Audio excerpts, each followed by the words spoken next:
But I think one of the reasons why these people have this deep-seated anger and resentment is there's a bunch of people out there that have these lives that are deeply unsatisfying, because I think there are so many people that are working all day long doing something that is deeply unsatisfying and almost painful.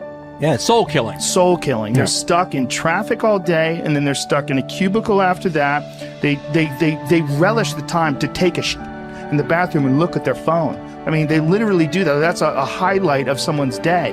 They get in traffic on the way home. They get home after that, they're watching television, and they're... You ever notice that some people seem to want to hang on to stuff that is bothering them? They're forever talking about it. They don't want to let it go. They've had a failure at something and it's grown. I can't get over it. They just can't get over it. Or somebody said something nasty to them. They don't want to let it go. Do you know what we should do? We should ask ourselves, everything that happens, is this serving you? Is this serving you? And if it's not serving you, get rid of it. You don't want anything in your life that's not serving you, that's not causing you to grow, that's not adding to the quality of your life. I don't care what it is. You will find some people, they just hold on to bad stuff. They hold on to problems. They don't want to seem to let it go. And that adds more problems. Whatever you focus on grows. The only thing that can grow is the thing you give energy to. Why would you hold on to anything that's not serving you? How bad does it have to get? I mean, to what denominator, to what lowest level do you have to reach before people really make up their mind to change? My message is, why wait? I mean, when you're feeling so altered emotionally, you feel so bad, that's the moment you could actually see yourself for the first time, because you're not answering your cell phone, you're not responding to all your texts, you're not watching TV, you're not going out to dinners, you're not calling people back. Something's altered in you, and you're starting to become self-aware, right? I dare you to analyze yourself first, your company first, your character, your behavior, your work ethics. I dare you to analyze it and see if there's any change you can make. See, you cannot manage time, but you can manage activity. You can manage your activities. Make certain that what you're doing really makes a difference. Make certain that you're spending your time on activities that are productive, that are taking you in the direction of your goal. If you think about the person that you want to become, what's that person do every day that you don't do right now? And when you start to do the thing that the person you want to become is doing, you leverage something called behavioral activation therapy. And that is a whole body of research that says when you act like the person you want to become, it's the most powerful way to change a habit. It's even better therapy than talk therapy, because the action proves to your brain that you're becoming that person. You're seeing the change through the action, and so then the brain catches up and starts to relate to you like a person that's confident, or a person who adores their appearance, or a person that celebrates themselves exactly as they are. Before you start the day, ask yourself, how do I want to think today? How do I want to feel? How do I want to behave? I mean, what would greatness look like? What would love look like today? What could I do that would be really cool for me at the end of the day? Say, wow, so I had a good day today. What would make me feel that way? And if you can't find an answer to that, start reading. Who reads anymore? Read a book. I read so many books a week. I know, I'm that way too. So read something about, you want to be wealthy? Read a book about someone who became wealthy, and get real and realize they may have failed 50 times before they actually pulled it off. Or what were their characteristics? What were their traits? What made them? It wasn't about their wealth, it was about who they became. That's the key, right? So fill your brain with a little knowledge, and then just start asking yourself, what's the greatest expression of myself that I can be today?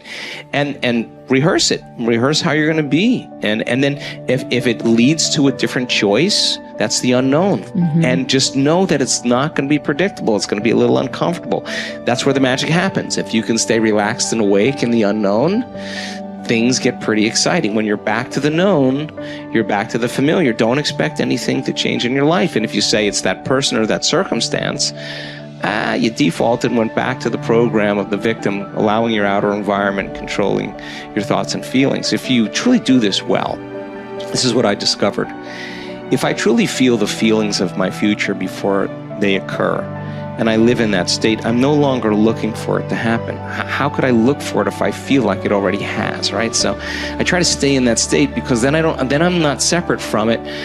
And that tends to be when the magic happens. There's no control anymore. There's no predicting.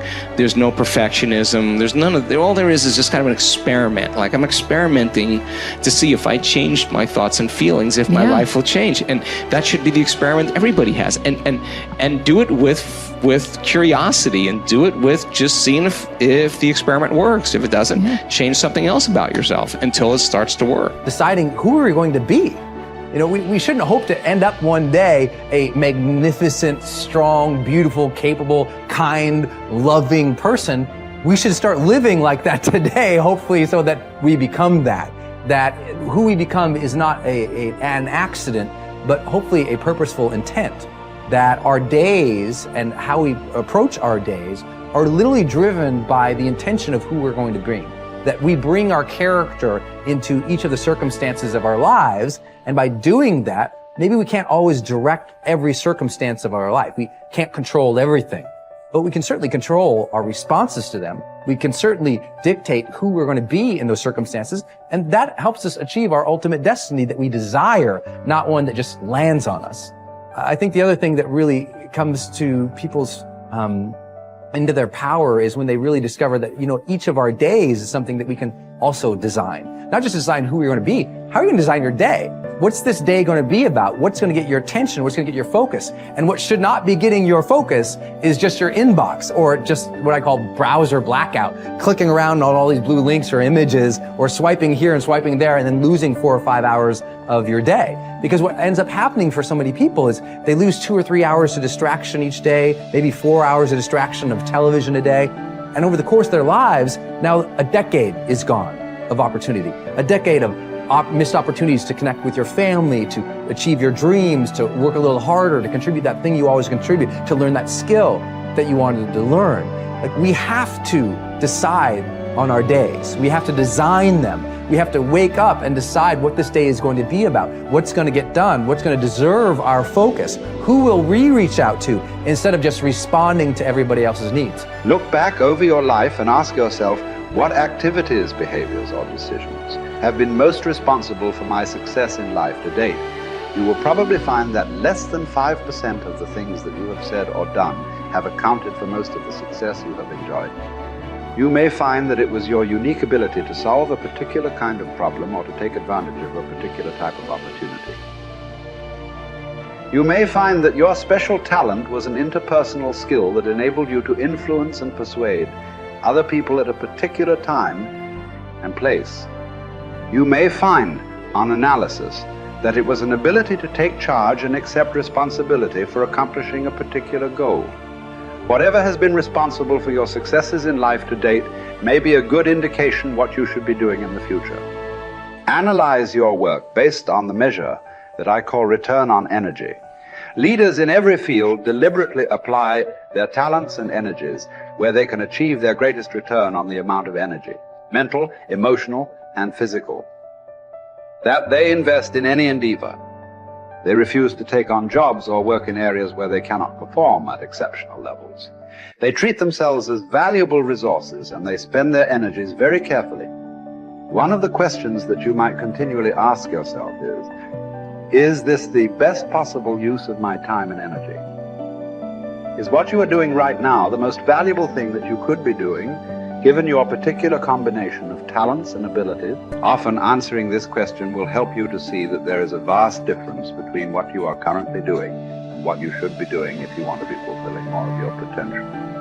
Once you have chosen your ideal job or occupation for this stage of your career, your biggest responsibility is to make the decision to become very good and then to become excellent at what you do. In a lengthy study on successful Americans, the Gallup organization discovered that expertise, or being recognized by your peers as one of the very best in your field, was one of the essential ingredients for success in American life. We said before that self-confidence comes from positive knowing rather than positive thinking. It is only when you know that you are outstanding in your chosen field that you really feel terrific about yourself, and that you enjoy high levels of self-confidence. Men and women who are good at what they do and who know that they are good at what they do are very different from those who are only average. They walk and talk and dress and behave differently. They have an attitude of assurance and certainty about themselves that causes them to stand out in any group. They have a deep down sense of self-worth and self-confidence that is evident to everyone around them. The quality of a person's life is in direct proportion to their commitment to excellence, no matter what their chosen field.